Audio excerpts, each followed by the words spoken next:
Hi, everybody. Welcome to a special Taco Tuesday Cup of Ray here. I'm going to go ahead and start right off the top of the show. Just read this, the statement from Roger Goodell, the NFL commissioner today. The statement from Roger Goodell said, I know of no prior instance of a team violating the prohibition on tampering with both a head coach and a star player to the potential detriment of multiple other clubs over a period of several games, or I'm sorry, of over several years. Similarly, and this is the part that I got a little confused because I wasn't sure if it was the exact same statement, but it finishes with similarly, easy for me not to say. I know of no prior instance in which ownership was so directly involved in a violation. And that's the part where I was like, is he talking about the violation of the Cleveland Browns giving Deshaun Watson the largest contract in the history of the National Football League and structuring it the Sue L. Robinson six-game suspension actually were to stand?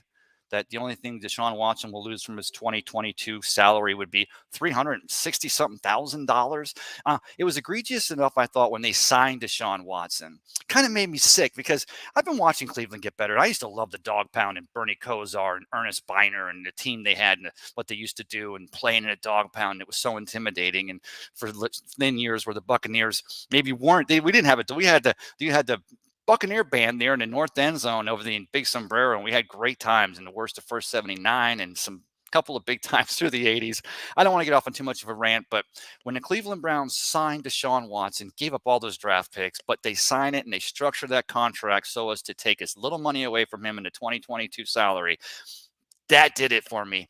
But tonight we're talking about Tom Brady. And speaking of Tom Brady, tomorrow he's 45 years old. The greatest of all time to ever strap him up, strap it on, put on a helmet. I'm already fumbling. It's been a crazy night. So let me go ahead and bring these guys in here. I got two guests top of the show with me right now. You're going to recognize this guy, one of my besties. We've done so many shows together, did a draft together, and he wanted to come on tonight. We got a lot to talk about. Welcome to the show, Mr. Rick Hughes. Rick, how are you, my friend? Hey, brother. Yeah, that opening didn't go as well as I wanted it to. What a crazy night. Similarly, I don't even, and even now as I say that properly, if my phonetics coach back from SPJC or St. Pete College, she'd be like, you're right. Similarly, I can't even say it. And also coming into the show right now, I'm going to go ahead and welcome in here, of course, from the NFL edition on Thursday nights, the professor and my mentor, or did I say he's mental, Mr. Johnny Dean. Johnny, how are you, my friend? Johnny, your audio is cutting in and out, my friend. Try it. Well, you know what? I should probably plug it in. Brother, can you guys hear me? Because you know how many times have I done a show and did a half an hour and all you hear is I hear you fine. All right, brother. Rick, you know what? We're going to get into all that. We got a lot planned for a little cup of Ray. It's kind of a quick one tonight because it's a Taco Tuesday. It's only Tuesday night. We all have jobs, and I've got to get my sleep because I'm meeting Tom and Giselle in the morning for his birthday breakfast. But, Rick, he turns 45 tomorrow, and he's in great condition. The TB12 method, the conditioning program, we know about the avocado pizza, and we saw the Subway commercials and had a laugh in 2021. But, Tom, what'd you say to me today? And I'm not putting it all on you because I tended to agree with you when we saw some pictures of Tom at a camp today. Well, I noticed it a few days ago, like in his press conference. He looks, now, for the sake of clarity, it's really hard to talk too much trash about Brady's physical whatever. Okay. Yeah. I'm not talking trash. I'm making an observation. He looked more gaunt and he just looks skinnier this year, more slight. He doesn't look, like maybe he's quite as bulked up. Yes. Or with bulked up, but he looks to me, looks much thinner. I may be completely crazy about that. I have no idea. But frozen. Is that me? I'm going to go back. Well, Johnny, let me ask you while we're waiting for Rick to come back in. He'll step on us no matter how you slice it. We've seen it in the last couple of years, but But this season, with the announcement today, of course, Miami Dolphins, Stephen Ross, the owner, getting that $1.5 million fine. He's suspended for the first, 6 games of the season. He's not allowed to be a representative of the Dolphins in any way, shape, or form. And I said today, I kind of tweeted out there today, I said the only thing crazier about that statement would be if Stephen Ross were to announce that Daniel Snyder's wife was going to be running the day-to-day operations, because we know that's exactly the suspension. Supposedly, Daniel Snyder's still serving for the investigation with the cheerleaders going back 10 years, and he's supposed to not be running a team. But a lot of stuff happened this offseason. Tom retired, he unretired, he comes back, he's feeling good, but he does look like he's a bit tired, doesn't he? He does a little bit, yeah. The difference with Snyder and Ross is here soon there's going to be congressional hearings on Snyder. Right.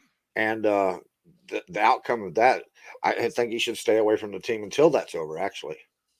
Good call. And that's because as much as Roger Goodell made the statement, he's staying away. They did they hired their own private attorney. They offered to do it again once the hot water started to get a little hot. And then the NFL said, no, we're going to do an investigation here. Actually, I'm sorry, it's the Senate. A lot of people out there pose that maybe Snyder's just kind of stretching it out until the midterms that are coming this year, 2022, when the Republicans will potentially take back over the House and maybe quash an investigation like this. I think as far as some of the silly shit that's going on in politics these days, that would probably not even rank near the top. So I'm not even going to get into that with you on a Tuesday night. But let me ask you this. We kind of knew where there was smoke, there was fire. And I'm going to give props to Mike Florio from Pro Football Talk, because he said all along that this was a very close to done deal. The Dolphins were not going to get Tom Brady to come play quarterback and try to give him potential ownership. You can't do that. It would circumvent the salary cap. It would be a violation. It would, damage the integrity of the, competition of football. But what comes out, that comes down with the penalty today. So it was happening. So, as far as Tom, again, announces the deal with Fox, he's coming in for his, third season as the Buccaneers quarterback, but he's had a busier offseason than he's had in the past, because usually he's got videos of him cliff diving in Hawaii with the family or riding camels out in, Africa, whereas he seems like he's been taking care of a lot of stuff this offseason, but he still looks ready to go and still looks committed for the 2022 season. He still looks like Tom Brady. Well, to take the words of our guest here, Rick Hughes, Rick's back here right now. Brady, man. It's Tom friggin' Brady, right? Yes. Yes, 100%. And I have no doubt. And Rick, let me ask you this, Rick. Looks like he's in great condition. We've seen video of him throwing the football. Got a great receiving core this year. I know I'm kind of circumventing, but I haven't got a chance to talk with you about this. Rick, the Buccaneers signed Julio Jones as a third, fourth, potential fifth receiver if you take into account that Tyler Johnson looks good and Chris Godwin, who's not on a physically unable to perform list, may be ready to go from week 1. And they signed Russell Gage in the offseason. That the logjam of receivers the Buccaneers have. Tom's got a lot of tools, and he still looks good throwing a football. Tomorrow's his birthday. Let's give it to the guy. He may look a little tired, and he may have had a busier offseason than usual, but he definitely looks ready to go for this 2022 campaign. Oh, yeah. I wasn't trying to say he doesn't look ready to go or that he looks tired. I was just like, his weight is down. And yes. Everybody talks about Fournette's weight. I was just wondering why not any comments at all on Brady's weight, because it does seem different. Having said that, like I heard Mike Evans today, I think it was on NFL Network, saying that this is the best wide receiver room he's ever been a part of.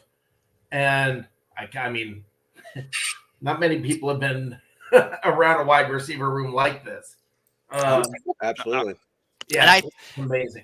And we've talked. Rick, Johnny Dean and I have talked, and Rick, you and I have talked a little bit about this. That with the Todd Bowles taking over the head position, but with Tom Brady still back, and he's got that mojo with Byron Leftwich, the Buccaneers offensive coordinator. But Lenny Fournette signs the biggest contract for a Buccaneer running back in team history, $21 million over 7 years.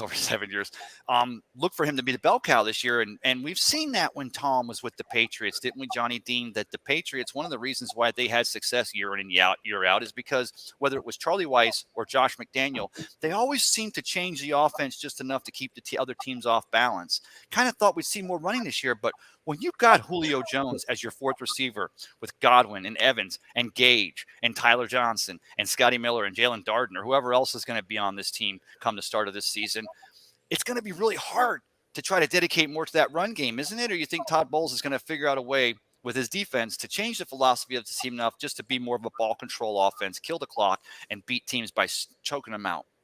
I don't know what the question was to begin with. So I let hope they run the ball more.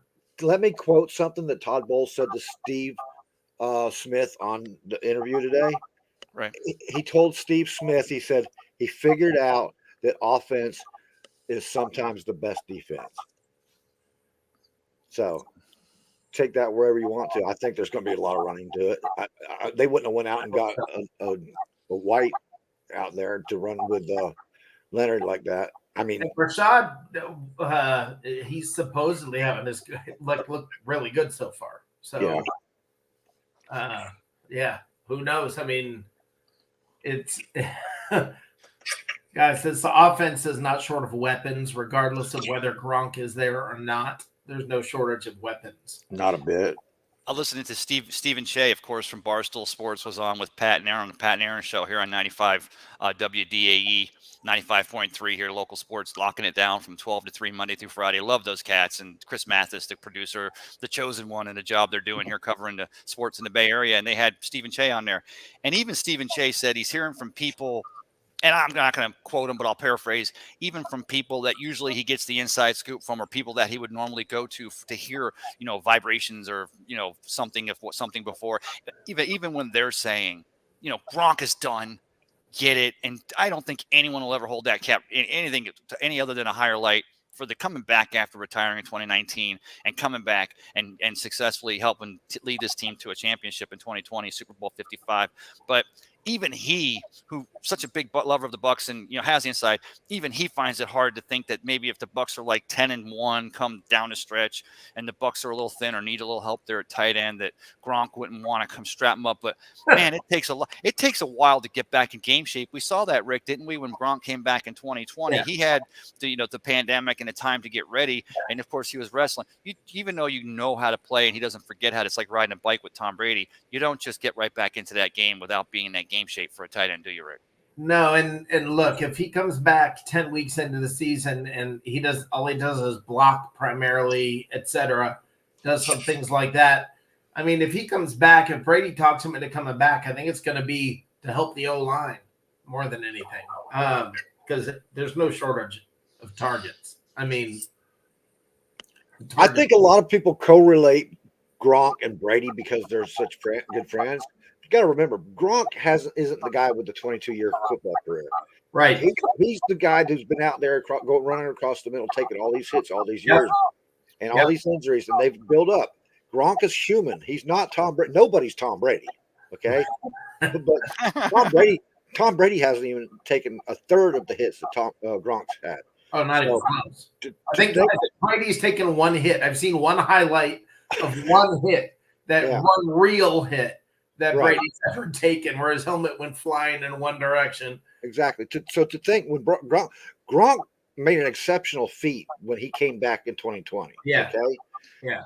To think that Gronk's just going to keep doing that, it don't matter who his best friend is, man. His body is his body. It's only going to take so much, and it has taken a lot in the years. Yeah. Rick, let me ask you this: when Ryan Jensen goes down with the knee injury and he's carted off the field last week in training camp, I said it last week, the non-contact rule with Teddy Bridgewater in Minnesota. I mean, just things like this happen. Travis Etienne and the Jaguars last year. I mean, what's his face? The coach, he had to kick the kicker instead of having to run it back to kick. Right. But when John Jensen goes down, what was the first player you guys, of all the teams that the Buccaneers faced in 2022, 17 games we play, what was the first player you thought about when you think about two different guards, even though Shaq Mason has a history with Tom Brady going back to New England, and a new center to this season, not knowing when Jensen might get back, not knowing where our line's going to be? It's the Rams. I mean, it's Aaron Donald, right? I mean, that's the first thing I thought. I'm so glad you said that. I wasn't the only one that thought that, was I? Of course not. No, I mean, my first thought was Cameron Jordan. But yeah, and we're gonna and with all this Brady love and all that, I know you're gonna shift gears, and there's some other stuff for us to cover that happened today. And boy, am I looking forward to that. Do I have some opinion? Oh, well, go ahead. Let me do a couple of comments and let's jump into that real quick, Rick, if you don't mind. Yeah.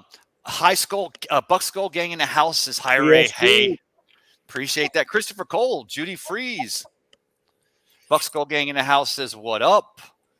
He also said, or Buck Skull Gang in the house says, hi, Rick. There's a lot of love going on there. Buck Skull Gang in the house. Hi, Johnny. Thank you so much. That's fantastic. And covering for me in that terrible opening. I had a hellacious night. I'm just going to let you know. Here's the thing. School starts here. I saw that school started today up north, but school starts here a week from tomorrow. And man, everybody's buying stuff online because that's UPS was just like, are you kidding me? Lot of stuff, and a lot of heavy. So what the hell are these kids going to do with 80, whatever's in the box that weighs 80 pounds, taking it to school? Buck Skull Gang in house says, do you think Tom Brady go buy tour? Not really. But, let me ask you guys this. Have you guys come around? We said that we wouldn't sell him short. Tom getting into the booth. I don't think there's anyone that's ever in the history of football been able to break down film, or at least loves to do it as much and as thoroughly as Tom Brady does. But if we come around to the fact that at $37.5 million for a year for 10 years, the contract that Fox gave him to walk into the booth when he's done on the gridiron, have we come around to the fact that it's a shoo-in? He's automatically going to be one of the top analysts, or is it still going to take a lot of work to get Tom in there? Because he's really going to have to. He's going to have to get a little more self-deprecating, isn't he, guys?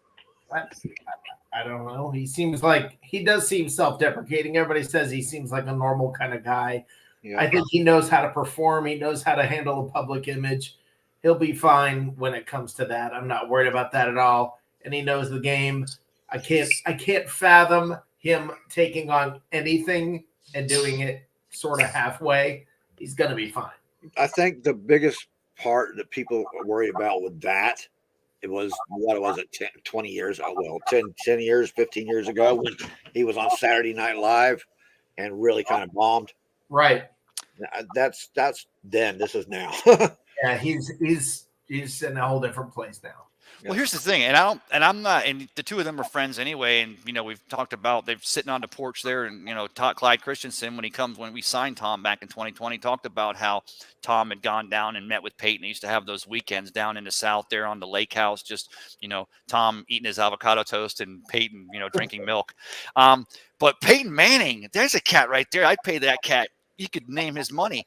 And the thing is, the news comes out today where you're reading, we knew that Amazon had been offering Sean McVay, the coach of the world champion, the now defending champion, world champion Los Angeles Rams, and former John Gruden protege, used to be right here with the Buccaneers in Tampa Bay when he was coming up.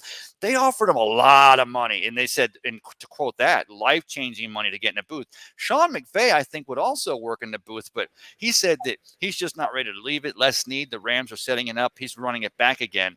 I don't think it's going to be as easy for the Rams in 2022 as it was in 2021. Do you guys? Got elbow issues, so already, yeah, not even coming in before he even gets to camp. He's on a pitch count.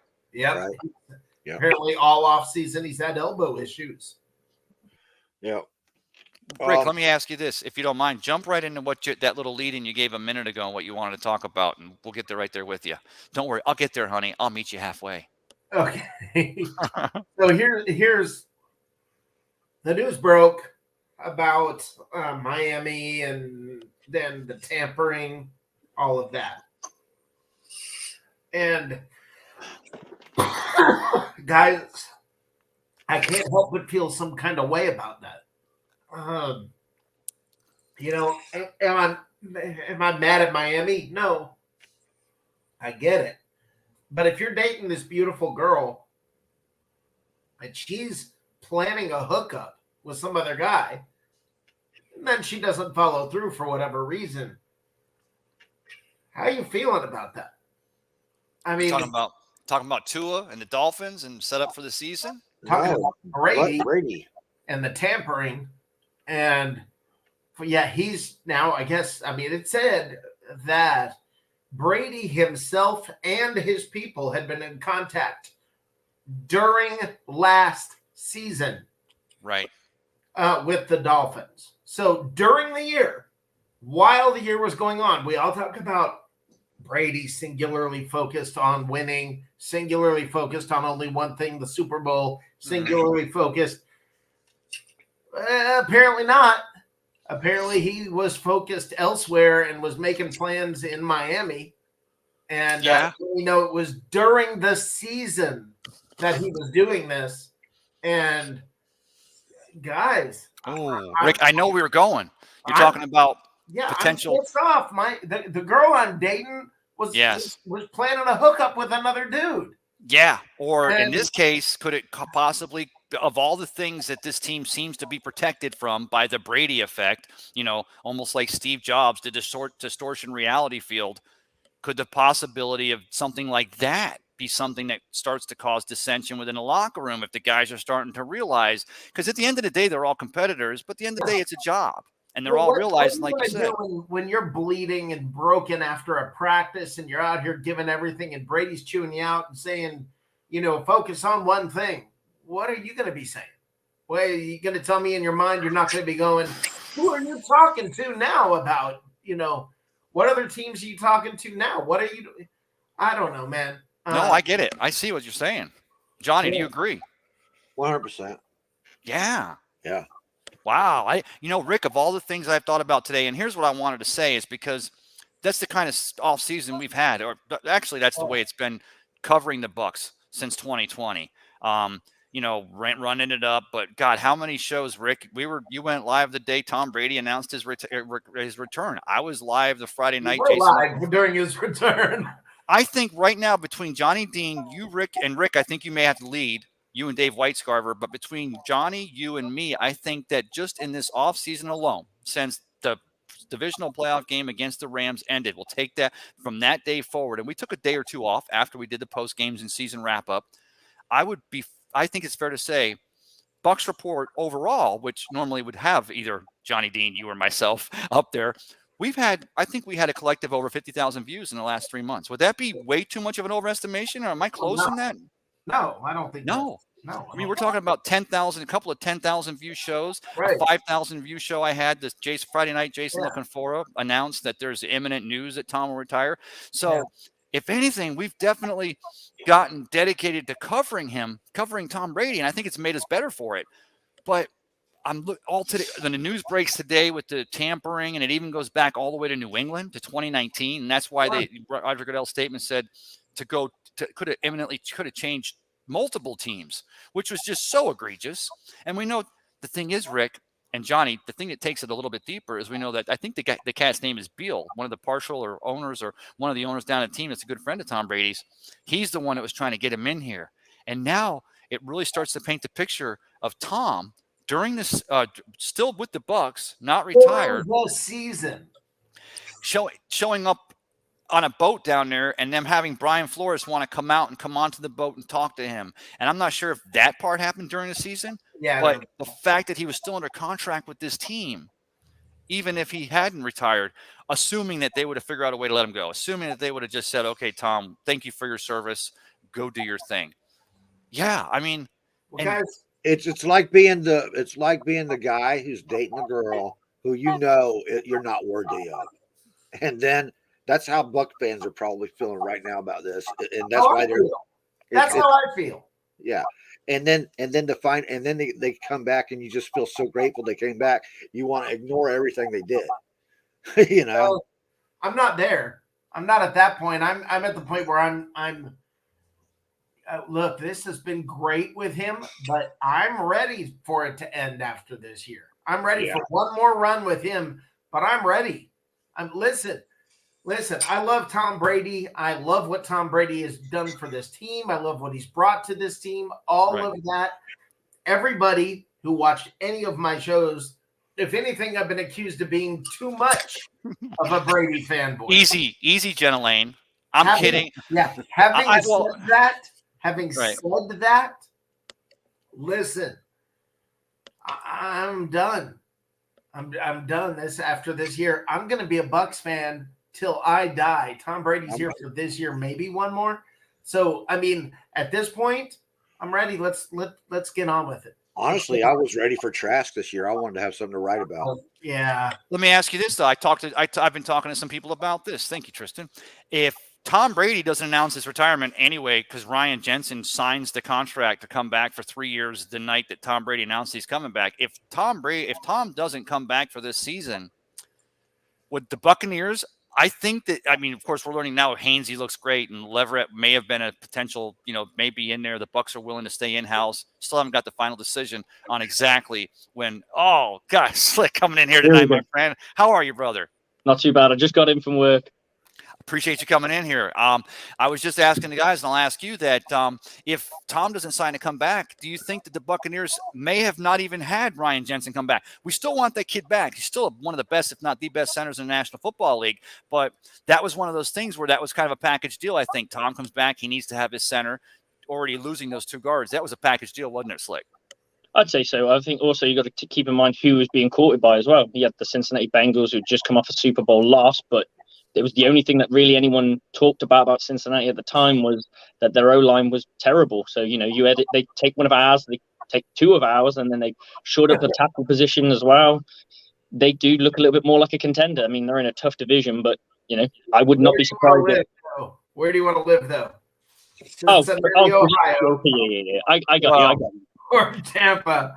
Where the barbecue's great. I think he was like... Where the barbecue's great. Of course, that's Ryan Jensen, the infamous barbecuer. He still hasn't invited me over for a barbecue dinner. I just think he doesn't me. Oh, that's right. His dad wanted to beat me up. I forgot about that. I never saw anything on his Twitter that suggested that he wanted to leave. No, I don't. I think Cincinnati was definitely a team that was looking because they were, the Cincinnati had that bad taste that if they could have just kept Aaron Donald off of Joe Burrow another half a second, he finds Jamar Chase for that touchdown, and maybe the game doesn't end the way it did, right? So the interior offensive line was definitely what the Cincinnati Bengals, after not committing to that in last year's draft and taking the phenomenal Jamar Chase out of LSU to pair him back up with Joe Burrow, I felt that was probably the team he was looking to go to. No, there's no question. Just jump in, guys. Well, here's I guess the way I look at this whole thing. I look at it like, okay, Brady's back. We know he really didn't want to be, and that's the truth. I mean, he wanted to. He was looking. Okay, he was looking to date somebody other than us, and okay, he's back here with us for now, and we got him for now. But guys, we're gonna be around for a long time. And I'm glad we're set up for a while with our offensive line and with these other players, and this team's going to be decent going in the future. I don't know that we have an answer at quarterback. Right. Stop saying it's Trask. I heard this. I didn't say it was Trask. I said I was looking forward. Wait. Hear about Trask. Wait, I'm looking forward to writing about Trask. I'm looking forward to something new. Brady has been boring for the last 2 years for me. I just can't write. Oh, we won. I need content. I need something that is exciting to talk about. Really, Brady was great talking about him the first 6 months, and then it's the same repeat, wash and rinse. Hey guys, I don't want to get stuck on that narrative yet because we know. But let me ask this, Ben, have you been watching it all when you were on your way home or before you got in? Do you have any idea where we were kind of at with the whole Tom Brady and what was, the girl that may have wanted to stray or the guy that may have wanted to stray and the fact that he was looking to potentially go to Miami? Honestly, Ray, I just stepped into my door 10 minutes ago, so I didn't get a chance to see. So here's the deal, though. Let me add this real quick, and I'll probably shut up, maybe. Don't do that. Look, the fact that we're now hearing the truth about Brady with Miami last year and all that, all I can tell you is everything inside of me says we haven't heard the truth about Brady and Arians. Okay. Oh, I saw that pop up, but let me ask you this, because that's another road we can go. But I think one thing all 5 of us here in this room right now will agree, and any Bucs fans out here watching here on Bucs Report, please share the show because I got to grow this thing, man. It's tough. It's tough on a brother out here. Grow this thing. Help me share.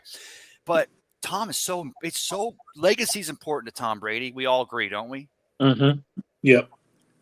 I think it's irrelevant what he does from here on out. His legacy's fine. Well, no, but think about this. If he'd have stayed retired, with the Miami Dolphins news coming down the pipe, knowing that it was going to become a thing. And I don't know how long ago that someone may have known that the NFL was going to make this a huge thing for Stephen Ross and the Dolphins. Maybe they knew all along because of the evidence. But how would Tom Brady look now if he had retired, and he's not in the Fox booth yet, but everybody's like, who leaked this? well, but everybody's like, he wanted to play. He I wanted know to be right down where in Rick's Miami. going here. I know right where Rick's My going. question: Did Brian Flores leak this, or did Brady's people actually go to the NFL and say, "Hey, they're contacting me during the year"? See, that makes a big difference. I think it was Brian Flores, to be honest with you. I think that I think one of the articles mentioned Brian Flores. So. Well, Brian Flores, he made the assertion. Of course, Stephen Ross wasn't punished or penalized at all for the fact that he was pretty much insinuating that tanking for Tua was the way to go. I mean, that was, and he wasn't insinuating; it was statement. It was fact, and we all knew it. I mean, it was a joke in the outside world, and of course, the NFL hadn't quite gotten into the boudoir, if you will, with legalized gambling yet. They went all in this last season. You said this today to me, and I had not thought of this. And the way you said it to me today, I thought was brilliant. You can't start telling teams to lose on purpose when you're in bed with gambling. I went to full screen. I went full screen with Rick that time because I said something smart. I'm saying, let's go. Man. I had not thought of it that way, but when you connected those two dots, it's a very good two dots to connect. Telling a team to lose on purpose. Yes. Because even if the gambling line, even if you I think go back to 2014, and I posted that today. The Bucs had a 20-7 lead at halftime over the Falcons in the last game of the year at home, and all of a sudden, Mike Evans, rookie, sits down the entire second half. Levante David, they pull him out because they said he was winded, and of course, we proceeded to lose that game right in fashion, get the number 1 overall pick, and we inevitably drafted Jameis Winston out of FSU. We've seen it happen. We've seen teams that, egregiously lost. But the thing that gets me about this is you go back to the Dolphins in 2019, they start out 0-7, right? Yep. And they come back and win 5 of their last 9 games. That was a kicking butt team. Yeah. But the fact that Brian Flores got fired by Stephen Ross because he wasn't playing good soldier, he didn't go on the boat to meet Tom and talk about him coming to the team. Let me ask you this, Slick. I think we all automatically assumed all along on the shop with the great LeBron James, the shop on HBO, and Tom's quote on there was, "Oh, you're going to go with that MFer." Yeah. I'm not going to say it. We all assumed all along that it was Tom would want to go back to San Mateo and play for his childhood idol, or at least Joe Montana's team, his childhood idol. But with Jimmy G in the way.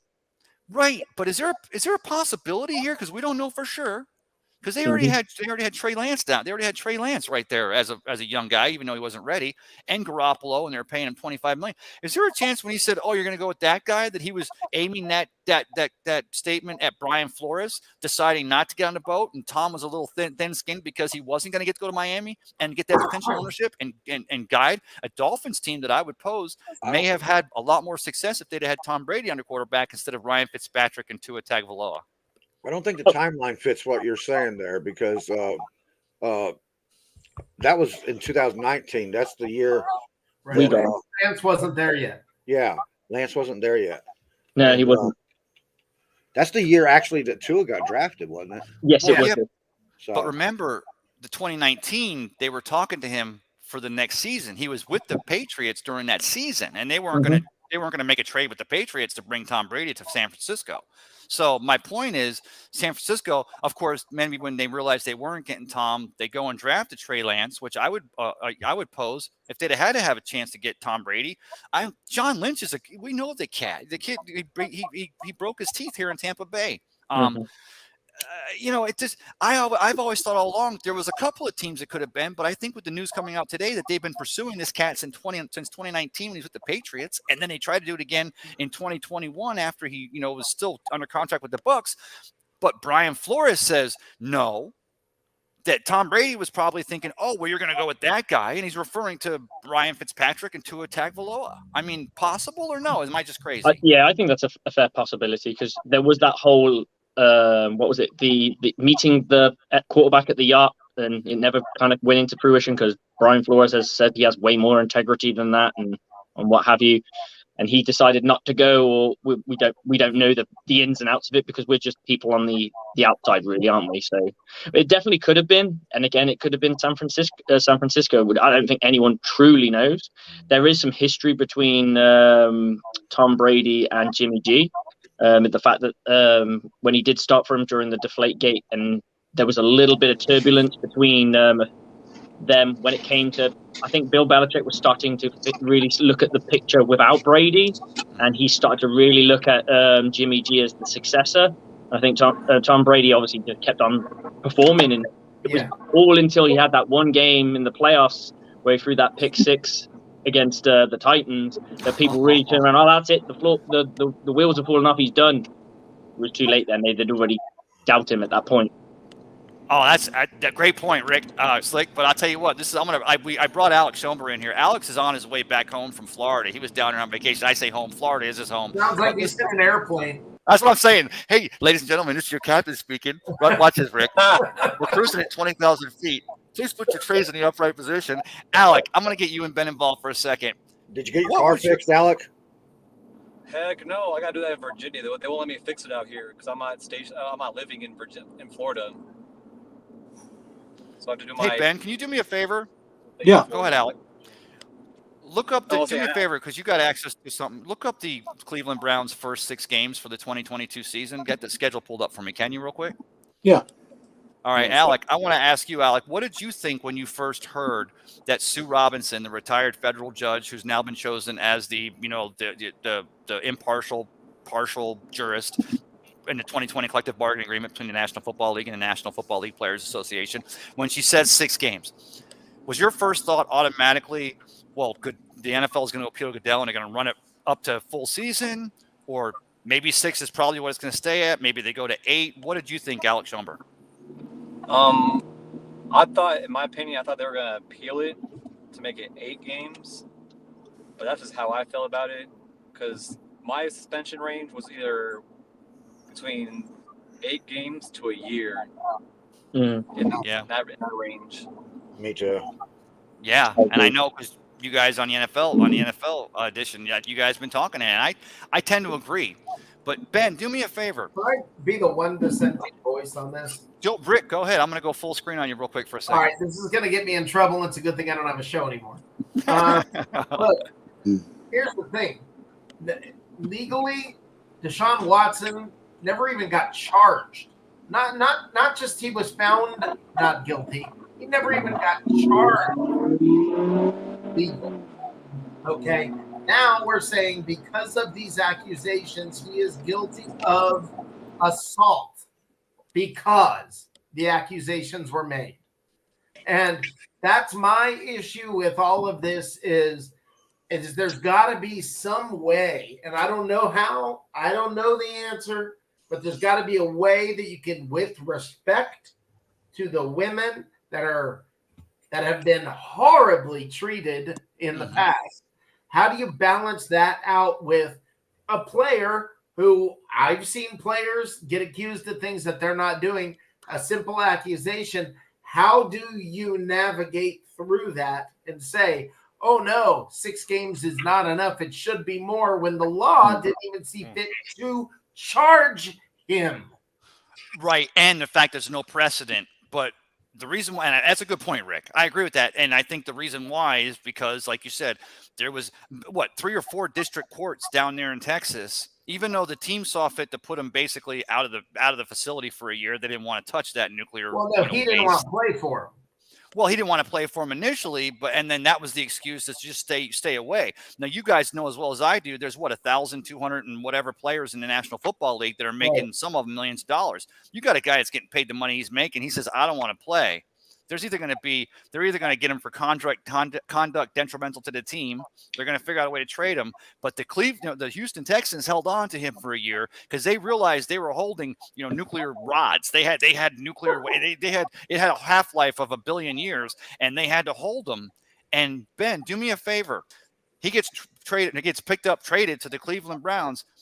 Give me the first 6 games. Now that possibly the suspension for Deshaun Watson, what are the first 6 games the Cleveland Browns have this year? Okay. They open up at Carolina, and we know who the quarterback of Carolina is most likely going to be. Sam Darnold. I'm kidding. But anyone would No, say that. I think you may be right, Ray. I think I am right, Rick. And you're there in Carolina. I've been trying to say that Darnold's got a year plus in that system, and he's been with Ben McAdoo since he comes this offseason. Mayfield's bringing his little hands in there. I'm just kidding. He's got no Ritter hands. But go ahead. I want to continue with this. So they got the Carolina Panthers, which is, a game that I think you give Hunt and Chubbs and Myles Garrett and that Cleveland offensive line. They've got a good shot, even with a Cody Brissett at quarterback. Who's week 2, Ben? Oh, before I get on that, I just got to ask, if they think it's going to be possibly Darnold, then why would you trade for Mayfield to begin with? Well, I think they didn't know, and now that they've got Mayfield there, and apparently he's not looked good in practice, and they're seeing him be less than maybe what they fancied. He may not win that starting spot. Hey, let me tell you something. I'll be devil's advocate here. Go ahead. They went after Mayfield after seeing what Arnold, yeah, thank you, had done in OTAs and so far up until training camp, right? So they were already decided that they're kind of done with this guy. Now they just threw the line out there to see if they could get Deshaun Watson to work out, and it still seems like it's a serious competition because Baker Mayfield's catching up right now to where we're at. Darnold was already had in the system and everything else, and they still were like, okay, we got to find somebody else. Yeah, but apparently Mayfield's not looking good in camp, and Darnold is apparently looking much better than him in camp. Right, which we expected at first because he's got this experience. Exactly. But let me ask you this: what did the Carolina Panthers give the Cleveland Browns for Baker Mayfield? What they give him? A what? A 5th round pick. Yeah. And Cleveland Browns, they ate $10 million of his salary, right? Or whatever. They had to get rid of him. There's 3 quarterbacks in that camp. What I'm saying, but my point is, though, Johnny, you and Ben both said, then why would they trade for him? As an NFL general manager, no risk, no reward. If I can get a cat that they're going to pay most of his salary, and I'm giving him a 5th round pick who's likely to be a bench warmer or not even make my team, if I don't make a trade for that, then I need to be fired as a general manager, and I'm talking for all 32 teams. And the thing is, too, well, I was going to say, too. How'd you get so smart while I've been away, Ray? I try. Someone had to fill the void, and these guys have been doing a great job. Go ahead, Ben. I was just going to say, I'm sorry. I mean, it kind of proves my point all along that Mayfield wasn't as good as I think, at least I thought. I mean, he had a better team around him in Cleveland, and now he's not going to have as good a team in Carolina, at least with the offensive line. So I don't know. It's interesting. This is preseason. This is preseason. We won't know anything until the regular season gets in. Come on. Mayfield's been in the league long enough. Fact, dude. Weren't you the one telling me earlier that he's behind the ball and he's got to get into camp and catch up to speed? It took Brady 8 weeks to get up to speed. This ain't no Brady we're talking about, dude. Listen, I never said that. I'm just saying, Darnold is not going to keep his job there. I guarantee you that. Well, we'll see. We'll see. I think a lot of people felt that Darnold and Baker are very similar. Hold on. Go ahead, Slick. I'm sorry. I think a lot of people feel this move in itself was more like a sideways step rather than a step forward. And if you do hit big on this, they're taking $8 million of that salary that they got. $8 million for a quarterback. Okay, yeah, he might be a backup, but there's backups out there that earn not that far off that kind of money. And it's not like they're strapped for cash or anything, to be honest. So why not bring someone who could genuinely and honestly actually compete for the job and maybe put some pressure and get somebody like Sam Darnold to actually perform? Or if he doesn't perform, you've got a guy who can go in. So you end up doubling down. You get what I mean? That's the cue for me to ask Alec a question. When you hear that we're back at 20,000 feet, you guys know I'm getting ready to ask Alec a question. So, Alec, it's going to be a great quarterback competition, right? I think we're going to see that. And, of course, the Buccaneers play in the NFC South, so we have a large stake in this. We faced this team twice this year. Matt Rule's on the hot seat.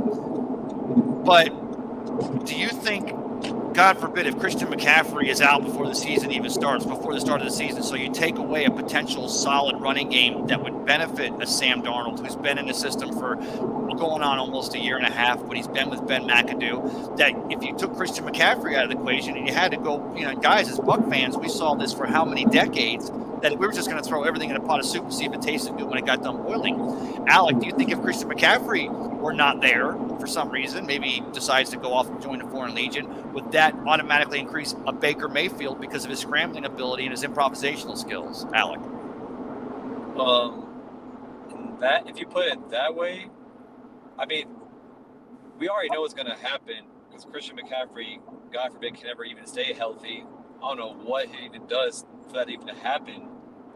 But I could see them from the scrambling aspect, for them to go Baker Mayfield, or possibly go to what they did in San Fran, where they had Jimmy Garoppolo for like the main plays, and then when they needed to push the ball way downfield, that's a great point too. That's a great point too. You could rotate. I mean, really, the Panthers aren't in a bad shape. That's why I said it wasn't a bad move. Cleveland had to get rid of Baker, but Baker Mayfield and Kyler Murray both have what in common? Go back to college. They played for what coach at Oklahoma? Lincoln Riley. Cliff Kingsbury. Lincoln Riley, or Cliff Kingsbury. Wasn't he at Texas Tech, right? But Lincoln Riley, who's now out there. And I'm not saying that his quarterbacks don't do good. He had a way of getting a lot out of his quarterbacks. But you look at a Kyler Murray, who they had to put in his contract that he's got to watch more game film. You look at a Baker Mayfield, who, even though I'm not saying the kid's not working hard, he kind of comes around with his chip on his shoulder. It seems to be his MO. Is the attitude this guy's got. And you start to wonder. You look at a clean-cut Sam Darnold coming out of USC, drafted by the Jets in the first round or whatever. No, I'm just kidding with you guys. Do me a favor. We can get off the beaten path. I haven't had a chance to ask Ben Cornett. Does Deshaun Watson get more added? Does the NFL, even though they let Rich Dalrymple, the Cowboys, guy at the Cowboys organization, they get away with something. They let Daniel Snyder walk away with an oral investigation, and Congress is looking into it now. The NFL has kind of had this. They've proven over time they have a way of not looking when it's an owner. Does Roger Goodell and the NFL, Ben Cornett, do they have the? Let's just go ahead and say, do they have the cojones to try to make this a one-year suspension and give a chance that the NFLPA has to go to bat for Deshaun Watson? Or do you think it's going to stay simmered? They're just going to go, all right, 6 games sounds good. Let's see what happens. I think they're going to keep it at 6 only because I think with the NFL season about to start soon, I don't think he wants to have another dilemma to deal with. So my personal feeling is keep it at 6 and try to keep the NFLPA off our backs. Rick, let me ask you this. Sorry, guys. Let me ask you this, Rick. Last year and a half, the oral report comes back out from the attorney that Daniel Snyder hired, and when that comes out as an oral report, even though we didn't get to see or hear it because it was oral and there was nothing written down, every time I say that, it just sounds bad. But the next day, all of a sudden, John Gruden's getting fired because of the 650,000 emails that came out that were part of the investigation. 5,000 were released and all pointed right to John Gruden and gets him kicked out of the National Football League. And I'm not defending what he did. But Rick, now here we are in training camp 2022, Deshaun Watson's news comes out yesterday, and not even barely 24 hours later, all of a sudden this other stuff with Stephen Ross and the Miami Dolphins. Is it just a coincidence, or is the NFL the king spin masters of the entire universe? Of course, they're doing don't look at this hand, look at this one. I knew what you were going to say, didn't I? Exactly what they're doing. It's let's try and control the narrative. That's just smart business.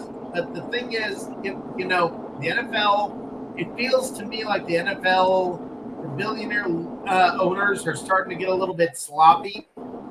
Like maybe they got a little cocky, and I don't know. I mean, you've got the Gruden stuff or the Vegas stuff. You've got the Snyder stuff. You've got the Miami stuff. I feel like one of two things is happening. It also may be a very slick way that the owners are working to change the makeup of their ranks. How do we get some of these owners out of here so we can get some other owners in here? That'll be, maybe a little more representative of the country. Wow. I actually like that take. I really think that's smart because if you think about it, there's got to be competitive enough against the owners, and it's not going to be just Super Bowls. It's going to be like money more than anything. Right, and now you're bringing in, some different owners, and diversifying the room a little bit and covering themselves from future lawsuits and future all kinds of things. So yeah, you take a hit in the meantime, but this is a pretty minor hit. I mean, really, seriously, in 5 weeks, how much are any of you going to care during week 1 about this stuff? We're not. The Hall of Fame game's coming up. The games are getting ready to happen, and now we're hearing about this. Why now? Because we're going to be preoccupied. Care about this very shortly. Who doesn't want to be a fly? Who doesn't want to be a fly in a room next week? The Dolphins come here to Tampa Bay to scrimmage throughout the week, and of course, the Buccaneers' first preseason game is Saturday night over at Raymond James here against the Miami Dolphins. I don't think Stephen Ross and Brian Glazer or Joe Glazer are going to get together, or Darcy Glazer Kaslowitz, and have dinner. But who wouldn't want to be a fly on the wall in some of those offices over at One Buck Place to hear how some of those conversations go? Oh, I think Bruce would, if he saw Stephen Ross, he'd probably hit him like he did. He would. Get over here. What are you doing? How many people think that if the Bucs lose to never mind. Go ahead, Johnny. I said, how many people think, knowing what we know about the tampering with Brady and stuff, if we lose that game, are we going to be saying, well, I don't think Brady had his heart into it?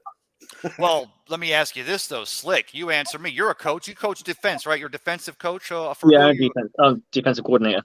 For who? A team called the Worcestershire Black Knights. Yes, sir, you are. And so, Coach, you're right in there right now in the thick of it. And, of course, we know Tom Brady's past history with the preseason. He always wanted to get in and try to get a little bit of dirt on a knee pad. But do you think that there's even a chance that Tom Brady doesn't even suit up against the Dolphins? Or is that cat going to try to prove that nothing changes me? I'm still going to get in there for a drive. I think Tom Brady will have a drive regardless. I think it's just he's the ultimate professional. That's the one thing we know about him. That's his MO. He is, I want to get things right. I don't think he's worried about outside noise at all right now about this whole thing coming out. I think he's too busy going, I'm too busy winning a Super Bowl. I ain't got no time trying to win a Super Bowl. I ain't got time to worry about this person said this person. Hey, the tampering thing is kind of set up for the players. The players, he could have reached out. We don't know he didn't reach out. And he was, exploring these avenues to see what was available to him, and it's the owners, it's the teams that take get bitten by it, not the players. So for him, it was win-win. Slick, when Tom tells everybody you need to be single-minded and single-focused, they're not going to look at him the same. It's possible. He's not single-minded and single-focused. But see, though, Rick, here's the thing. Football players or professional athletes are just really, really, they're infamous for being able to compartmentalize. You got a lot going on. You got the training, you got the injury, you got this. But once that whistle's blown or that ball's kicked off or, whatever, they're usually pretty good about putting it behind them. And I see what you're saying. I definitely agree that there could be something there, but friction. I also believe that there's friction. But I still believe there's 52 other guys in that room that are once that whistle sounds, if you will, that they want to get it on right. And I will be interested. Here's the thing, guys, and I don't think any of us want to even think about this. But if things started to go south, right, that's when it could get really ugly. Right. I don't see it happening with this team, but then you could start seeing that serious dissension. But winning cures all ills, doesn't it, guys? You're not going to have dissension, but the thing is, he's lost the. We all now know last year he wasn't hell bent on winning a Super Bowl. That wasn't the only thing in his mind. He was going home at the end of practice. And he was making phone calls and he was talking about other things. And, he was looking at other teams and he was making other plans. And that's not the Tom Brady we knew previously. And I'm telling you guys, the story will come out someday about Arians and all of this. And there's more to all of it. And we just don't know it right now. To be honest, there probably is. But I think with what everyone else is alluding to there as well, you got a Mike Evans or someone. They know their best chance to win a Super Bowl is with Tom Brady, not Kyle Trask. So they're just going to go, you know what? If I want another ring, I'm going to go for it. Agreed. Oh, yeah. And I do think that. But I agree with what you're saying, that there'll be some sort of level of, what's the word? Doubt, maybe. Not in him as a player, but as in, this guy really didn't want to be with us. We're not. What's he really, what's he, what, It's going to show when he gets in somebody's ass and they turn around and look at him and say, hey, man. Wow, that's it. Take your own medicine. Take your own medicine, buddy. No, that's what I mean. That's what I'm saying is when you're at the end. Yeah, I'm agreeing with you there. I'm agreeing with you, Rick. Yeah, if you're bleeding at the end of practice and you've been giving it your all, then you look over at that clean jersey of Tom Brady. There's going to be some part of you that's going, who's he calling tonight? I'm dying. Who's he calling tonight? Hey, I'm going to change the subject off this. I got to ask while I'm thinking before I get you guys out of here. It's getting a little bit late, and I appreciate all y'all coming in here. I'm sorry tonight's show was so discombobulated, but again, it was just rough, and I came home, and it's Taco. Thank you, brother. Football intercourse is going to be that way sometimes. It can be good, it can be bad, it could be rough, it could be, That's only if you're giving a massage to Deshaun Watson, and I don't want to go there yet. So here's the thing. The NFL schedule makers, big deal was made this offseason, and I love this. We got to look at the inner workings of how that schedule is made, how the sausage is made. And, usually you don't want to really see how the sausage is made. I think an Englishman would know that, Slick. But, hey, just give it to us. We love it. We don't want to know how it's made. But we learned how these schedules are made, how much planning, and they board it, and they've got algorithms, and they make sure, and everything gets tweaked. And I don't know how they gave the Bucs Dallas, but of course it's starting to look good with Dallas, maybe because it seems like the only guy they're going to have catching balls is one of the trainers because they got wide receiver issues, but we won't go there. Pollard and Ezekiel Elliott still make it hard. But the Cleveland Browns, Ben, forget about, just give me those first 6 games again. Give me the first 6 games, give me the 3 away games for the Cleveland Browns in 2022, Ben. Okay, well, the first 6 games, obviously, we talked about at Carolina, but then they got the Jets and Steelers at home, and then they're at Atlanta. And then after that, they have 2 games against the Chargers and Patriots. And then that game that Deshaun Watson comes back, if it's a 6-game suspension, is in Baltimore.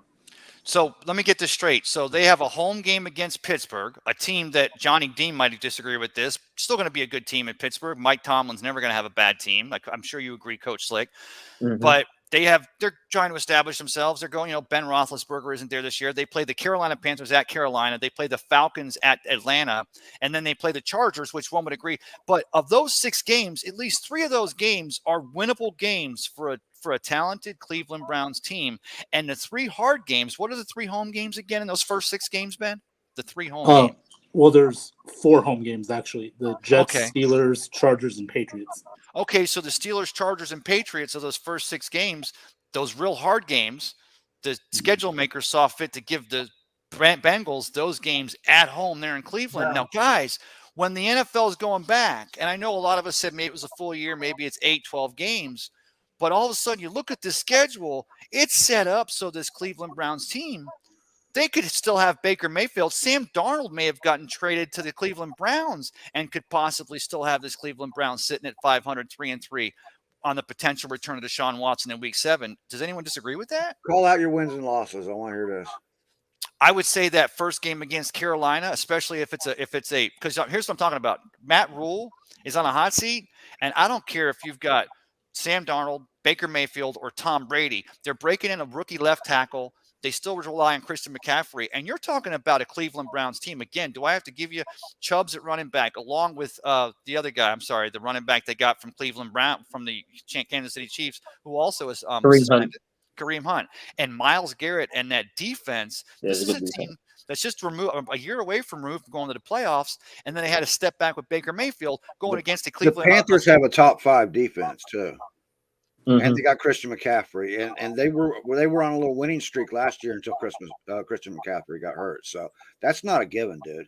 Not a given. Well, there's not a given game in the NFL, really. But I see what you're saying, Johnny Dean. And they also play the Atlanta Falcons. But then they play the Jets.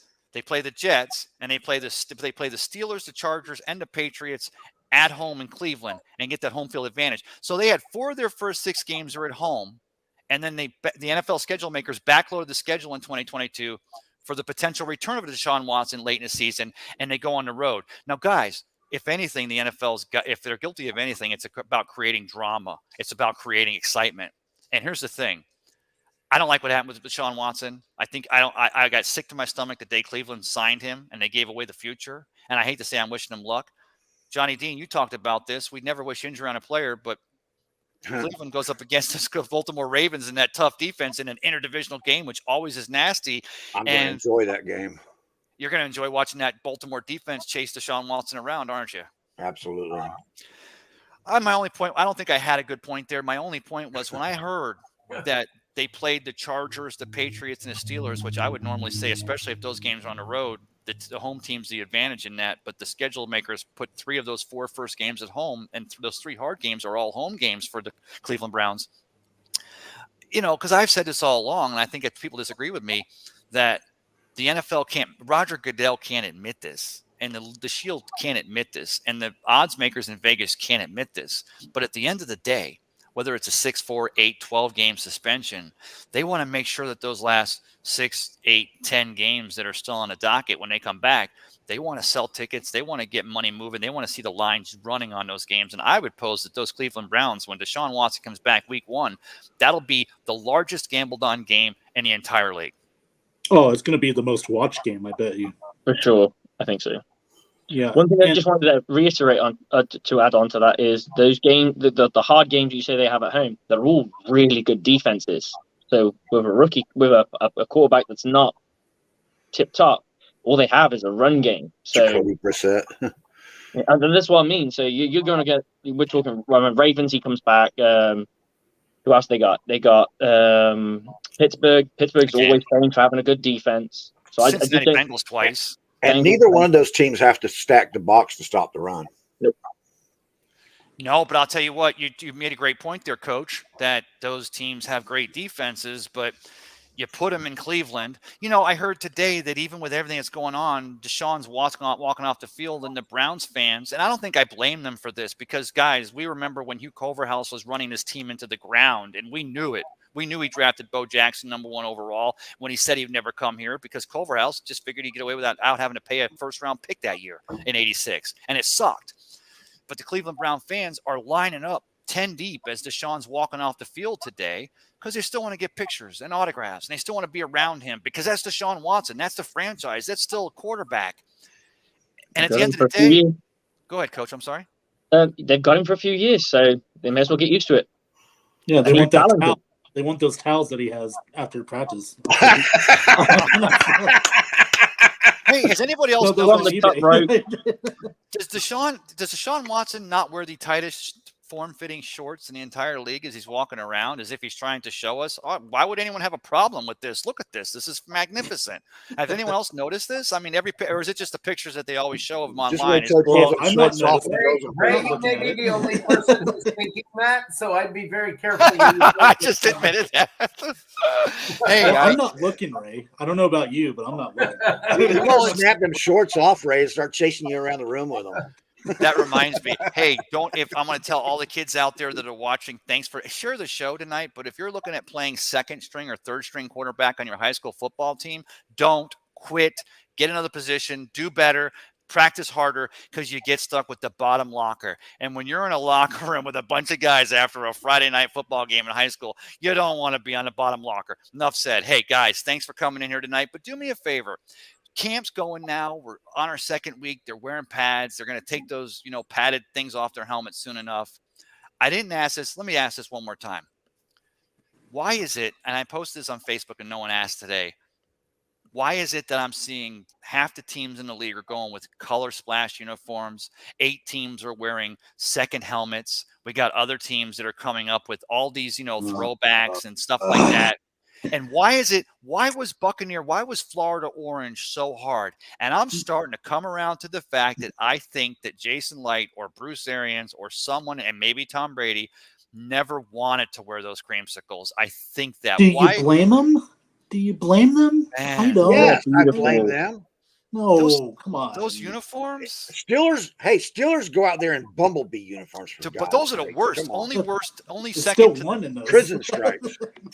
Bumblebees and the Chicago Bears look terrible. But I'm just saying, I mean, I bought it. Okay, 2020, they didn't get the second helmet rule in effect, which I think was, hey, when it comes to the player safety, whatever you need to do, okay? If you need to cut the season back to 10 games, but it's going to make chronic traumatic encephalopathy a thing of the past, it's going to make these players safer, it's going to prolong their careers, whatever. If it's going to make tickets a little cheaper for fans to go to games, whatever we have to do. But I bought the second helmet rule in 2020. In 2021, they didn't get the second helmet rule submitted in time, so throwbacks weren't even a thing. Now, this offseason, the second helmet, teams are going with secondary helmets. They're playing the Oregon Duck game where they're going to have a different uniform for every home game. But yet, Buck fans are still supposed to buy the fact that it was going to be so hard for Nike or Reebok, or I think it's Nike who makes the Bucs uniforms, to get those throwbacks done in time. Yeah. Don't just tell me you weren't going to. Tom, if it's you, just tell us you didn't want to wear them. I'm not going to have a problem with it. You know, hey, if he was open to wearing that, he was advocate for crap. I think he'd be fine with it. Here's the thing: is it possible? And I don't know. Is it possible? All of a sudden, we're going to have this big announcement. Guys, that's what I think is really coming. I think that's wishful thinking. No, maybe it is wishful thinking, but I don't know. I mean, I wouldn't be that surprised if all of a sudden they said, you know, the website is orange, everything is orange, you know, one day, and they said, surprise, guys, we're coming out this week in the creamsicles. Because it's not like they need to do it to sell tickets. The stadium's already sold out. So all they're doing is building demand. I would love it just for nothing else than to see Tom Brady have to wear creamsicle at least once. Well, you say have to, JD. I think that he didn't want to. I marketing gold mine. I have my 2 number 12s already. I have my Doug Williams authentic throwback, and I still have the jersey, the rookie jersey from Trent Dilfer in '96. It's the 75th anniversary of the National Football League? That doesn't make sense. Maybe it does. But I still have the Trent Dilfer number 12. I already have 2 number 12. 100 years. So, yeah, sure. Right. So I'm not sure. Me and my time, right. You're right, Rick. So, but I don't have a problem with that. But I do pose that would be the number 1 jersey sales for that week, or for at least maybe a couple of games that season. But again, if there's a reason why you don't want to wear them, the organization's just like, look, we're having too much fun. We just gave, the uniforms got popped a couple of years back. Tom looks great in it. And, we still have whatever. But the whole thing about global distribution, COVID demand, or not being able to make the uniforms when every other team in the National Football League is going Oregon Duck style on us and wearing 3 or 5. It's really old. So I just want to finish with that. But do me a favor. Let's go around the horn. If you guys can, I'm going to go in the order that we came in. And I got Alec here. I lost Johnny Dean. I'm going to bring Alec. Ladies and gentlemen, this is your captain speaking. I'm here, ain't I? We're back at 25,000 feet. Oh, Johnny's there. I'm sorry. Yeah, we got everybody. Alec, I'm going to go full screen to you, Alec. Can you hear me? Yeah, I can hear you. What's been the best thing you've heard out of Buccaneers camp so far? You spent a day over at Buccaneers camp. What's the best thing you saw when you were over at the camp, as we're now preparing for next week's first? We got another couple of games, practices, but next week, that first preseason game against those Miami Dolphins. In my aspect, because I took what Johnny said and started focusing on that. I'm loving what I see from Rashad White, speed-wise. It's way better than what Ronald Jones has put up and probably ever will put up, because I think he's probably better. And I'm loving that little 2 tight end sets they were doing in training camp with Kyle Rudolph and Cameron Brate. And also how Russell Gage is gelling with the offense with the first team reps, and seeing Jalen Darden actually getting more of that comfortability, if that makes sense, because they're using him more for a wide receiver instead of returning punts, from what I've heard from multiple people from the training camp. Wait a minute. You're saying that Darden's now actually returning punts a lot more as well, not just kickoffs? So let me ask you this. Yeah, because during training camp, I was talking to one of the guys that was one of the owner, probably it's either one of the coaches, or he's one of the special teams coach. Right. You think that they're not really using Darden as a return specialist because of what happened last year. They're trying to use him more for receiving to see how that works, to see what's actually his fit in the offense. Don't you guys? And Alec, thank you for that, my friend. Be safe driving. Are we going to see you on Thursday night in the NFL edition with the boys? Yes, you will. All right, brother. Be safe. Take care of the car. Get the car home before you have any more issues with tourists even coming close to you. All right, my friend? Yeah, out here entering my car in my state. It's not nice. All right, Alec. Take care, brother. Hey, I Ben want to Cornett. go. I want to go next, Ray, because I got Yeah. something to say while Rick's still here, and he usually gets out of here before I get to say anything. Oh, he usually Caspers on you? Yeah. Well, I'm let me usually ask you this, Casper though. here. I got to get Rick out of here, so let me go with you next, JD. But let me ask you first, because I want to play on. I'm trying to play on everything you guys give me as far as your favorite moments of camp. Jalen Darden getting that receiver time. Also, having saw him with the kickoff returns, and I think all of us agreed there were a few times last year where you're holding your breath, or it seemed like Jalen Darden may have not wanted to, maybe was trying, but was trying not to commit to getting hit too hard. Jalen Darden's success, and if he does well in camp, is that Scotty Miller's ticket out of Tampa Bay, Johnny D? I think Scotty's gone anyway. I think Darden's trying to fight for a job right now, honestly. So, Right. yeah, it could be either way. All right. Well, Johnny, go ahead before you get out of here. Go ahead and ask what you want. We'll go ahead and ask Rick what you wanted to ask.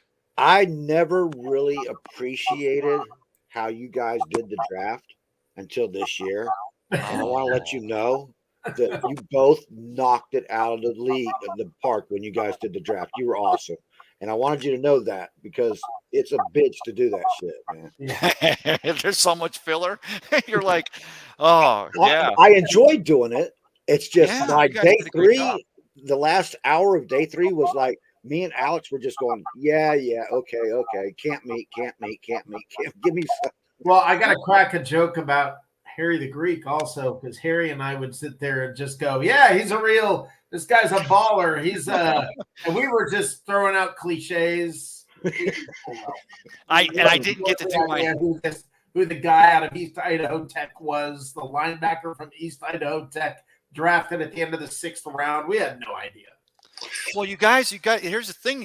The reason why day 3 is so hard is because you're talking about a 5th round. You're talking about some of these guys, these 5th round picks you've never heard of, right? Right. Yeah, I was scrambling Don't to look forget. these guys up, and I was like, oh, I'm not even going to bother no more. They're all Right. You don't have time to honorable mentions. Yeah. Don't forget, though, a 5th round pick is exactly what those Carolina Panthers gave. No, I'm just kidding. I'm not going to go there. I just want to crack a little more. Hey, Johnny, what's been the favorite thing you've seen out of camp so far this year for the Buccaneers? The favorite thing I have to talk about is the running back duo, man. Come on, Yes. man. We got a running back duo that could possibly be top 5 in the league this year. Wow. And that doesn't even include Giovanni Bernard. Exactly. Gio's going to be on limited activity anyway, so I think he's going to be mostly a blocking back in there. Am I just a trooper? I want to see Leonard Fournette out there all the time. I'm glad we have the depth, and I want to see Keyshawn Vaughn, and I want to see White. I want to see this team continue, because you always want to keep planning for the future. But no, I'm I excited agree. to see some 2-back sets in there, man, and stuff. That's Two-back set. They're coming back. The 2-back sets are coming back. Yes, they are. Plus, you know what a 2-back set does, especially in a split formation? Takes a little more pressure off your rookie or a tight end. It's first year on a team, and not Gronkowski to chip block and possibly continue to make Tom have that time in the pocket for those throws, right, guys? Exactly right. Yeah, and Hey, Godwin Johnny, won't have to go into that Y formation when you got because friggin' Rojo can't play. Right? Hey, you guys, Rick, you know what I always say when it comes time for that? What do I say? What does Tampa Bay Ray say, Rick? Jumbo package. Come on, man. Put Vita Vea in the backfield. Put Vita I thought Vea. it was going to be bring on the kicker.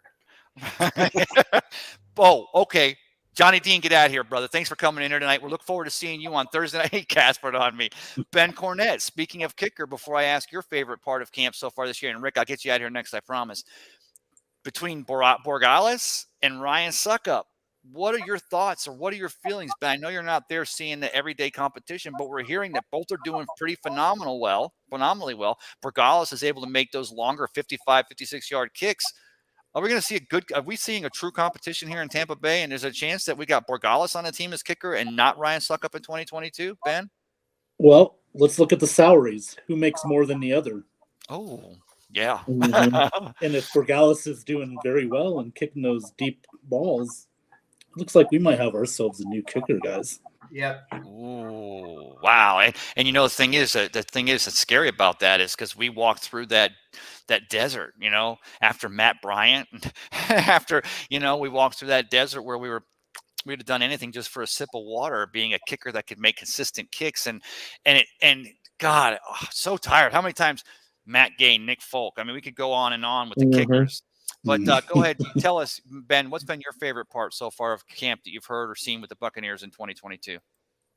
I think so far it looks like Julio Jones has had a rejuvenation. Yeah, thank you. A rejuvenation.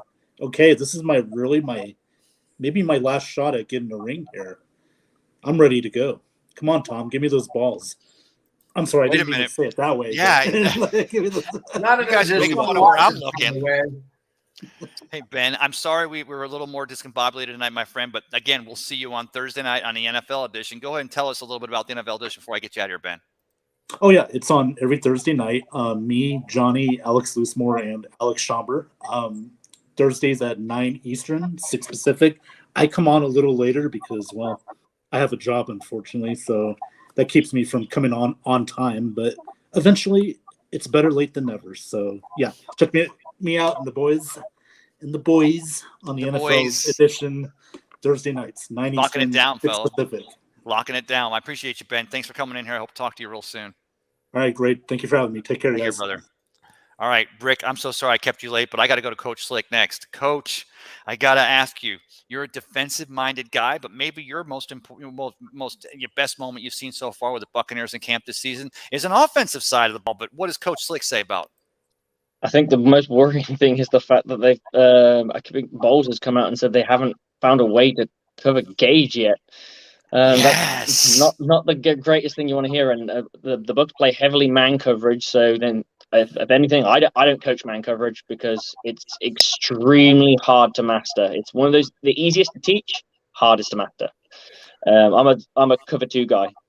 Let me ask you this, because we hear that you talk about hard to cover, and with Julio and Gage and Evans, we talk about our secondary, and we've seen them coming along. We've seen them getting better. Sean Murphy Bunting. We've seen, Antoine Winfield Jr., Jamal Dean. You're a defensive coach. Is there really a lot to that, especially in camp when the ones are still going up against the ones that the fact that they're going up against what might be, in my lifetime, the best receiving core I've seen on any one team? Is that going to make this Buccaneers secondary that much better? I mean, it does. It always helps because you've got guys with a high-end skill set, especially someone like a Julio Jones. If he is playing close to the level that we last saw him at, where he was at his best, then you are getting something out. It's a bit like having Antonio Brown when Antonio Brown was, he could still run as a professional. He was a solid player, so you always get something out of it from camp. Like, I get to go against this guy. So if you're covering Julio Jones or Mike Evans and you are able to stay with them, or you're in the same conversation, right, of competing with them, because the big thing that you've got to realize as a DB, and I played corner myself, hated it. I prefer playing free safety. Because of this, you get so down on yourself for giving up something, but it's so easy for them to get theirs than it is for you to get yours. So it's a big battle. So they know where they're going. They know where they're going. And Coach Slick, by the way, thanks for coming in tonight. With the time difference, I know you're making a lot. You got home late, but go ahead and tell us where you're going. Oh, who's this guy? This is my little son, Ezra. Ezra, say hi. Hi. Hi, Ezra. That's his new name. Look at that. Oh, Ezra, are you a Buccaneers fan? Ezra, are you a Bucs fan? Yeah. I like this kid. Rick, this show just got a whole lot better, my friend. Thank you, Ezra. It's very nice to meet you, and Coach, we'll see you tomorrow night here on Bucs Report. I'll Tell pop us up about on that. Yep.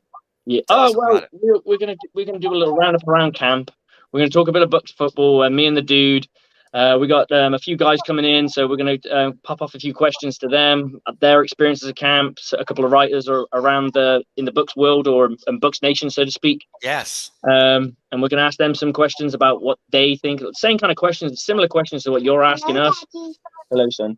And just basically kind of probe people's minds. And hopefully we got an Buccaneer. I don't want to pronounce his name wrong. I haven't done that much research because it's a little bit before my time. Wait, can I go ahead and tell you some of the guys you got? Excited. I know who you got coming in tomorrow night. Okay. I guess I could say some stuff, right? Right. I've done my research. I just don't know how to pronounce his last name. We got James Canada coming in here. It's Canada, is it? I wasn't sure if it was Canada or Cadena. No, it's Canada. Big game James. And no, your coach, you're fine, because let me tell you something. You're going to love that cat. You can pronounce that last name any way you want. He's a teddy bear, but he's so knowledgeable. And not only having played for Tony Dungy here as a Buccaneer from 98 through 2001 when we drafted him at University of Nevada, but then he went to play with Dungy in Indianapolis as well. Yeah. And he's going to be great. You also have Joshua Cole Allen from Pewter Report coming in tomorrow night. And I think you also have former Buccaneer editor of the Buccaneer Bucs Report, Evan Winter, coming in. So we're going to be tuning in tomorrow night, Coach. Thanks for coming on here tonight. Ezra, it was very nice to meet you, my friend. You say bye-bye? Bye. Bye. Bye, deals. Thanks, Coach. Cheers, guys. Take care now. Man, I tell you what, Rick, I kept you later than I should have, but I'm glad I kept you for the bookend. We talked about this, and I want to close the show with this and then anything else you might want to talk about before you promote yourself. I'm just kidding. What are you going to promote? Rick's going to promote. I just came in to talk with you for a little while, and we ended up doing a 2-hour no-show. This Buccaneer receiving core, I'm not saying they're going to set scoring records. I'm not saying they're going to be completely uncoverable, but it started with the drafting of Mike Evans in 2014, and Dirk Cotter continued it after Lovey was let go. But you bring in a Chris Godwin, you're finding these players. You find first it was Adam Humphries, and then a Scotty Miller. And these guys, because we go back to Horace Copeland and Lamar Thomas and Kevin House. And, oh, by the way, we'd be remiss not to mention, if our thoughts and prayers don't go out to the family and friends of former Buccaneer running back, number 34 in your program, but number 1 in your heart, Lars Tate, who we lost to cancer today. And that was sad news, because it's anytime we lose one of our guys, and so our thoughts and prayers go out there. But let me go ahead and wrap the question up before I keep you on too late tonight. But this receivers room right here, they've got a potential to be some really special, do they not? Absolutely. It's a crazy receiving core. I just look at it. Man, who are you going to cover? I mean, who are you going to decide? All right, especially when you get down in the red zone, who are you going to leave? I mean, wow. Wow. And then bury the lead. You go with an option out of the backfield with Lenny Fournette, or you hit him with White with the speed around the outside. And I love, of all the things, my favorite things about this camp, and I should ask you first, but I'm going to go ahead and tell you mine, and I'll let you tell me yours, is the fact that Todd Bowles is the head coach. After he didn't have that success in New York with an organization that was in disarray. I'm sorry, but Todd Bowles was he was bringing confidence to a team that didn't have it, but they were so bad from the top down, from the general manager on down, that really his hands were tied behind his back before he ever started. But you go now with a Todd Bowles coach, and this defense is going to rededicate itself. The irony for me is, in 2002, when we take Tony Dungy's team, which was the best defense in Buccaneers history combined, and they go and get John Gruden, who gets just enough offense to get over the top and win Super Bowl 37. Right. Now you're going the exact opposite way. You got this offense that was built by Bruce Arians and continues to be ran by Byron Leftwich with Barry the Lead, the GOAT at quarterback. And now you're going to the defensive side with a very talented defense, a stacked defense Jason Licht's put into place, but with Todd Bowles as a coach. Seems like bookends for me, and it seems like the Buccaneers should definitely be one of your favorites. They are currently one of the, if not the favorites, to win Super Bowl 57 out there in Arizona. They kind of have to be, don't they? I mean, especially with the Rams, dealing with Stafford, dealing with elbow issues and all of that. I mean, the NFC, this is going to be a really fun year. It really is. Now, I want to hear one thing. I'm heading out of here, but I want to hear you talk about one thing after I sign off here. Oh, yes, sir. I want to hear you talk about Tristan Wirfs today at camp, getting carted off, and give everybody the news about that. I will, brother. And Rick, thanks for coming in here. Please join me again soon. I promise sir. I'll get set up in time and I'll keep it a little less discombobulated. No, you're good. Have a good night. Hey, and don't forget, similarly, take care, Rick. Good to see you, bro. Yeah, because today the first thing I was putting this together, and here's the thing, I covered this earlier when I talked about the 50,000 views that we've had at Bucs Report on our page. I didn't do the hard count on that, but we had so many great shows this summer because we had the staff that was ready to go live at any time. And, when you have Tom Brady at quarterback, as you see with the Stephen Ross and the Dolphins and the other things that are happening and all the stuff going on with your 55 champion Tampa Bay Buccaneers, the reason why I was making that point is because we've been covering them so much, but it seems like, everything that happens. And of course, with Ryan Jensen going down last week, I'm doing this stuff today and I'm looking at this and I'm on my lunch hour doing a little research. And all of a sudden all I heard, in fact, it was Jody Hart commented on my Facebook page, Tristan Wirfs carted off the field. And I'm like, that was literally the moment for me that, you do that. Because he saw not only we saw the effect of Tristan Wirfs on the offensive line last year when he had that ankle injury, but you going with Ryan Jensen, still not knowing how long it is. I said this last week. I felt like with the Ryan Jensen injury, it felt more like a 6-week injury, like a month, like a 4-week to 6-week. We had to wait for the severity. The team is still being very quiet about that, and I think that's a good thing. Because they don't have to hurry him to IR. You don't have to hurry up to say he's on a shelf for the year. You don't have to rush him to surgery because you got him for 3 years and he's still a phenomenally gifted center. I really, truly believe the reason why we haven't heard anything yet is because it's going to come back as good news that he's not going to be gone for the entire year. And I think we have a formidable offensive line depth to fill in that place. But when I heard the Tristan Wirfs news, I couldn't get Rick. I couldn't get Dude. I couldn't get a hold of anybody that would just instantly give me that information. What happened? So the first thing I did, made the huge mistake. I went to Google and I Googled it, Tristan Wirfs. Boom. And the first thing I see is it was just some rag, some fish wrap out of wherever, bum, whatever. And it's got a picture of Tom Brady and it's done up like the crying Jordan with a tear. And it said, Tom Brady's protector, right tackle, Christian Wirfs carted off a field. And very little information, nothing about the severity of the injury. Well, I come to find out, and thank you, Rick Hughes, one of the reasons why we had to do the show tonight, that by that time, when I saw that post, which was the #1 post trending on Facebook or Google, I'm sorry, they already knew because Todd Bowles was very thorough in the after practice media session to say again, it was cramping and the team was being overly cautious with getting him off the field with the cart. Not because of Ryan, but because Tristan Wirfs is a big kid and he was cramping. And there's no reason, if you're cramping, anyone who gets cramps, what happens is that muscle gets tight and it cramps. Coach Slick, I should have asked him about this. And you can hurt it more. You walking on it, trying to get off the field, walking all the way to the facility. They were overly cautious. They put Tristan Wirfs on the cart. Great news to hear that the injury was not severe. But again, Buccaneer fans, after what happened with Ryan Jensen last week, the first thing we thought, and you're lying if you, and now maybe you got maybe someone told you Tristan Wirfs carted off the field, wasn't bad, don't worry. If you got your news that way, then you didn't have that moment. But if you got your news like I did, where the first thing I saw was Tristan Wirfs carted off a field, and boy, the entire media, not just that rag that I saw that post on, but the media ran with it. And the reason why they ran with it works back to my other narrative that I was saying about Tom Brady and the Buccaneers, top of the list. If it bleeds, it leads. And man, if it involves Tom Brady, it bleeds like a stuck pig. Thanks for joining me here for a Taco Tuesday Cup of Ray here on Bucs Report. I've already taken up enough of your time. Just going to read a couple of these comments because I got a couple. And I'm sorry I didn't get to them earlier, but let me go ahead and pull this one up. Dan Manfred says, do you think football player go by? Dan, you're such a troll. I love you, man. We've had some good times going back and forth. Buck Skull Gang and House says, what thoughts, Wirfs news? I just worked on that. I'm sorry. I do this show backwards. It's part of my thing. Buck Skull Gang and House writes, hope Wirfs is okay. Yeah, cramping. We see we're so used to cramping being a thing with Mike Evans, but I'm pretty sure it's going to be fine. It's Florida. I mean, I was hydrated yesterday going to work last night. I hydrated like a son of a gun, but I hadn't been to work in 2 weeks, spent a couple of weeks in the Carolina mountains. And man, I tightened up my left leg got so tight that you got to stop what you're doing. You got to walk around on it. And I'm not pushing another 300-pound man running around trying to block him at practice. I can only imagine what it's like for a player of Tristan Wirfs' ilk when he cramps up. So yeah, he's going to be fine. Dan Manfred says, my My meat is always Dan. I love Dan coming in here. Christopher Cole, trade Brady, not LOL. Yeah, Christopher, thanks for being here, brother. Christopher Cole says that happened right after the Super Bowl win. What? That the Dolphins were talking to him? I think that's maybe what you're talking about. I don't know if that timeline's correct, but that would make it interesting.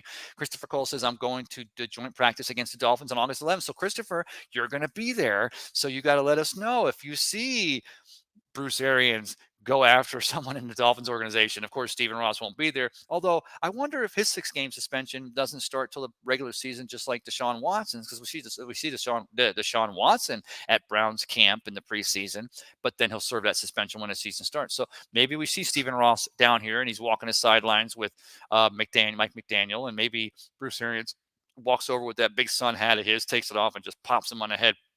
I said today it reminded me of the old days when Hugh Culverhouse and Joe Robbie were feuding back because the Buccaneers took the preseason way too seriously, and we injured Bob Greasy that one year. Joe Robbie got so ticked off, stopped playing the Bucs, because everything's about, even back then it was regionality, playing teams in the preseason, and of course the Dolphins being 3 hours south and a half an hour across. Actually, it's 2 hours south and 2 hours across to Alligator Alley. It made sense the Dolphins come over here. Jaguars didn't exist back then, but I'm just rambling now. Christopher Cole says Dolphins were tanking to get a better draft pick to trade for Brady. Oh, now see, we talked about this. So Bruce Arians doesn't leave the team if Tom doesn't come back, because Bruce Arians says he left the team to leave with Todd Bowles in a good place. And I think Rick posed a great argument tonight there. The whole thing about, will it come out later on that there was a rift? It seems like where there's smoke, there's fire on a lot of these things. And Florio again from Pro Football Talk stayed with the narrative. There was something in Miami. I was pretty sure that there was a boat. I think that all parties concerned basically admitted that there was a point where Brian Flores was supposed to get on a boat. There's no pictures, there's no admission from Tom Brady, but it felt like it was right that they were there in the marina. But that would play right into the whole thing, finding out eventually if there was another rift right there. So, but what my point was is that I don't think any team, especially after the way Tom came here and did so well, but if Tom were to tell the team, yeah, I'd like to get a shot at this. Giselle and I are building a house down there. It's a great jump over to Brazil, and Miami's where we kind of decided to keep an East Coast house so I can have access to Jack in New York and still make it across the country to San Mateo and be with my family. I don't know if the Bradys can afford to have a house in a couple of states, but if that would have been worked out and the Dolphins would have had a high draft pick to offer the Bucs, I don't know. This entire show and this entire offseason narrative would have been different. That's crazy to even think about. Good job, Christopher. Christopher Cole says, I'll be there, but I won't be that close. LO, no, stay away, especially in case Bruce gets violent. And Chris finishes up the comments with, I would love to see an opposing player in the first game. Watson comes back in the first play, go helmet to helmet, or at least rough him up a little bit. You're going to see. That's going to be, because that's one thing. I talked about the fact that football players can compartmentalize things and put things off to the side. But one of the things you also see is they use motivation, right? Tom uses motivation, to get mad and to get ready and to play against someone, feels like he was wronged or insulted. And you'll see probably defensive players that have moms and sisters, or maybe themselves or someone they know, or a mom or a sister or a cousin who may have been in a situation like this by someone who is acting in a very much a predatory type of a nature. Whether or not you can prove it in a court of law, whether or not he's going to serve more than a 6-game suspension. I would not be surprised at all, Christopher Cole. I think that's a great point, to see a defensive player that's going to come in and rough them up. They're probably going to be considered heroes around the league, and by all the people that have problems with the fact that this thing seems to be working out the way kind of thought it always would. And when it comes back to the NFL and it comes back to the NFLPA and the NFL and everything else, it seems like it's all about the money. Christopher Cole says LVD Levante David is going to have a big year. I feel that too. He seems like he's really ready to. Tampa Bay Sports Report says Borregales, please. The kicker has to see the Bucs taking over Borregales. I love Ryan Suckup, but there's a reason why the team held on to this kid, kept him on a COVID, kept him on a team last year on a practice squad, on an expanded practice squad roster in case something happened. And there's a reason why Borregales stuck around the way he did. He probably thought he had an inside track on his job. He feels sure about himself, and the former Hurricane probably thinks he's ready to take over the kicking duties for this team. Jake Camarda, the new punter that we got out of Georgia this last draft, it'd be weird. I don't know. I'm trying to think the last time the Buccaneers made a wholesale. Remember when Reggie Roby came here after his great career with those Miami Dolphins. Gary Premian, former Dolphins kicker, when he came here. He was actually my first favorite kicker. I love Neil O'Donoghue. Used to live, my friend Steve Alfred used to live out there in Indian Rocks Beach, right around the corner from him. We used to go out there. I'll tell that story another night. Bucs Report says, Borgalis, please. Tampa Bay Sports Report, Ben said deep balls. He did. Ben is good like that. Bucs Report says Ben said deep. Yes, he did. Christopher Cole says we've been pretty healthy besides Jensen. Yeah, and I still think that kid gets back sooner than we think. Fred Moore says go Bucs. Fred, thanks for coming in here on a Tuesday, Taco Tuesday, Cup of Ray. And Christopher Cole says that meeting happened after the Super Bowl. 100%, Christopher. Thank you, guys. Have a great evening. I'm going to go ahead and finish with this thought. Let me go ahead to there, because I already mentioned the whole thing about, even though I own the rights to this, I haven't heard it in a while, and I really appreciate you taking a Tuesday night off. I feel like I would be remiss if I didn't end the show like this. Have a great evening.